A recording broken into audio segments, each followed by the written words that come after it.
Moothakunnam SNM training college വിദ്യാർത്ഥി union arts club കലന്തിക 2026 വർണ്ണാഭമായ തുടക്കം. മൂത്തകുന്നം SNM ട്രെയിനിംഗ് കോളേജിലെ 2025-2026 അധ്യയന വർഷത്തിലെ യൂണിയൻ ഉദ്ഘാടനം നടന്നു. കലന്തിക യൂണിയന്റെ ഔദ്യോഗിക ഉദ്ഘാടനം മാധ്യമപ്രവർത്തകനും മാതൃഭൂമി സോഷ്യൽ മീഡിയ ഹെഡുമായ പ്രിയരാജ് ഗോവിന്ദരാജ് നിർവഹിച്ചു.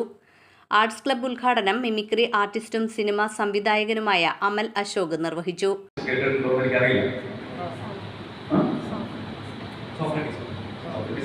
കാലഘട്ടം കറക്റ്റാണ്.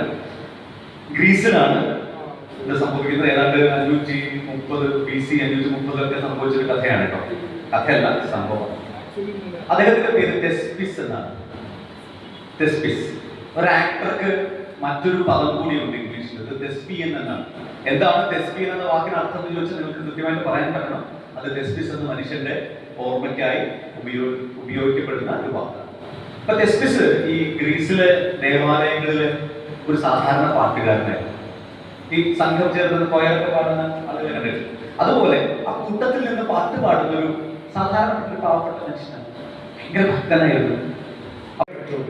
അപ്പൊ ഞാൻ സ്കൂളിലൊക്കെ പഠിക്കുന്ന സമയത്ത്, ചെറിയ ക്ലാസ്സിലൊക്കെ ആയിരിക്കുന്ന സമയത്ത് എന്റെ ടീച്ചർമാരെ എന്നോട് ചോദിക്കാറുണ്ട്. എന്നോട് തന്നെ എന്റെ ക്ലാസ്സിലൊക്കെ ചോദിക്കും, വലുതാകുമ്പോൾ ആരാകും. അപ്പോൾ നിങ്ങളൊക്കെ ആ ചോദ്യം നേരിട്ടിട്ടുണ്ടാവും.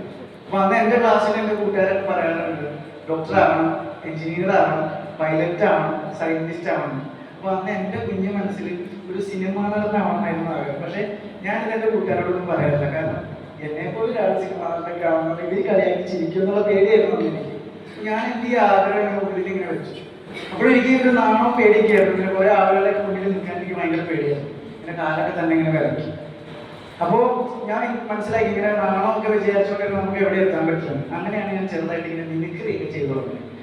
കോളേജ് വിദ്യാർത്ഥി union chairperson Nithin Das KH അധ്യക്ഷനായിരുന്നു.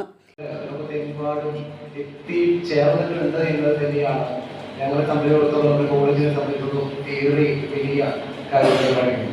SNM training college principal professor doctor Susmitha PS, HMDP Sabha president KV Ananthan master, secretary KS Balasubramaniam, manager D Madhu, PTA vice president Sherin PS, alumni president Sajeev PS, M Ed വിഭാഗം മേധാവി doctor CK Sankaran Nair, college staff advisor doctor Seeja KR, Mathrubhumi post production leader Shiju KD എന്നിവർ ആശംസകൾ അർപ്പിച്ച് സംസാരിച്ചു.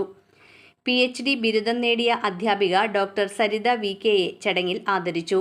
General secretary Allen PS സ്വാഗതവും arts club secretary Annada A നന്ദിയും പറഞ്ഞു.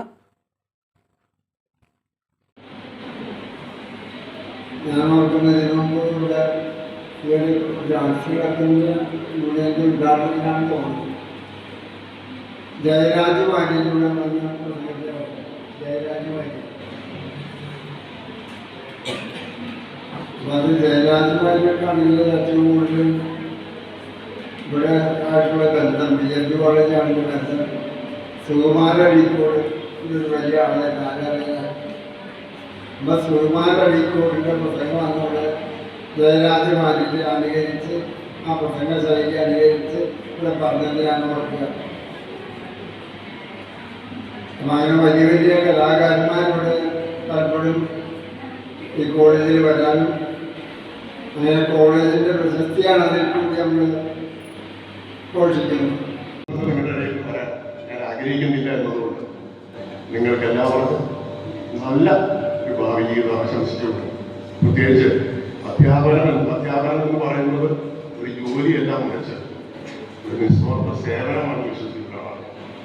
അതുപോലെ വിദ്യാർത്ഥികൾക്ക് ഈ കോളേജിനെ മഹത്തരമായി നല്ല രീതിയിൽ മുന്നോട്ട് വെച്ച അധ്യാപകർക്ക് ഇന്ന് നമ്മളുടെ മീറ്റിങ്ങിൽ അധ്യക്ഷത വഹിച്ചു കൊടുക്കും.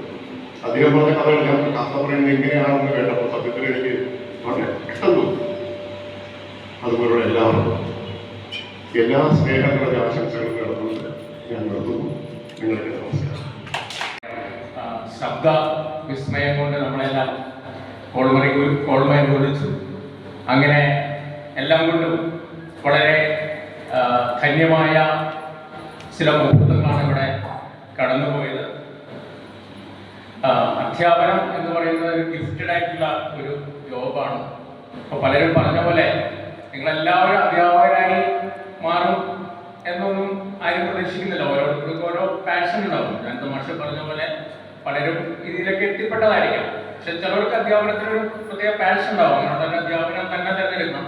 അല്ലാത്തവർക്ക് അധ്യാപനമല്ലാത്ത ജോലികളിലേക്കും നിങ്ങൾ എത്തിപ്പെടാം. ശബ്ദ വിസ്മയം കൊണ്ട് നമ്മളെല്ലാം കോൾമരുകൊള്ളിച്ചു. അങ്ങനെ എല്ലാം കൊണ്ടും വളരെ ധന്യമായ ചില മുഹൂർത്തങ്ങളാണ് ഇവിടെ കടന്നുപോയത്.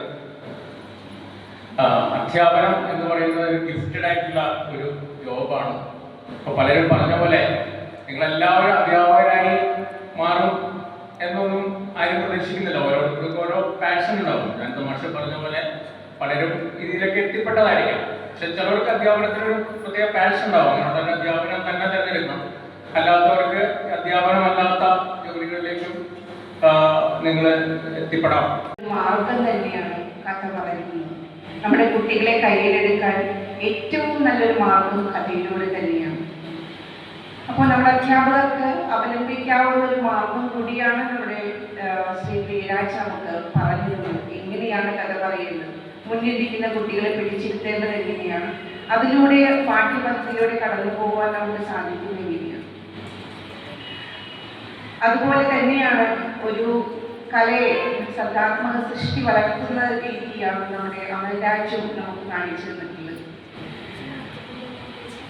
എത്ര സ്ട്രെയിൻ എടുത്തിട്ടാണ് ആ വിവിധമായ ശബ്ദങ്ങൾ അദ്ദേഹം നമുക്ക് മുന്നിൽ ഉണ്ടാക്കിയത്. നമുക്ക് എത്ര രീതി അവതരിപ്പിച്ചപ്പോൾ കണ്ടു അദ്ദേഹത്തിൻ്റെ ആ സ്ട്രെയിൻ, എത്ര കമ്മിറ്റ്മെന്റ് അതിലുണ്ട്. ആ ഒരു കലാസൃഷ്ടി ഇത്രത്തോളം വളർത്തിയെടുത്ത് ഒരു ഗിന്നസ് റെക്കോർഡ് ജേതാവായി മാറി